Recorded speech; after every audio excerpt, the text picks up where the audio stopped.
rather than the term abduction, we simply use the term detainment, because that is basically all that is happening. And abduction, per se, usually implies that an individual is never returned.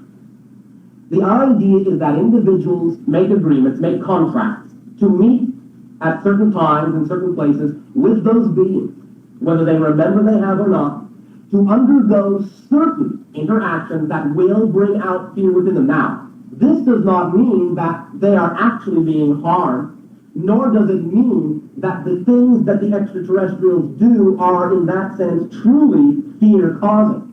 The fear that those individuals feel are simply the buried ideas, the buried fears within them that are brought out in the presence of beings that are wholly integrated, because that is a natural result of the interaction of a wholly integrated energy and one that is not. The wholly integrated energy has a tendency to overwhelm the one that is not, forcing all the things that have been suppressed up to the surface. When an individual in that sense then must face them, no matter how fearful they are. But recognize this: all the individuals that have undergone those detainments have been on the verge of removing fear from their lives completely.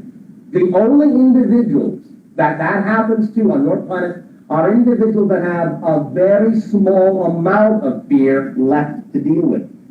We leave individuals who have a greater amount of fear alone, for they are not ready for that interaction to bring them up through the final levels of facing who they are, integrating those pieces of themselves they have segregated from themselves for so very long, and become whole beings that can then be equals to us, so that we can, day by day, bit by bit, interact more and more blatantly, openly.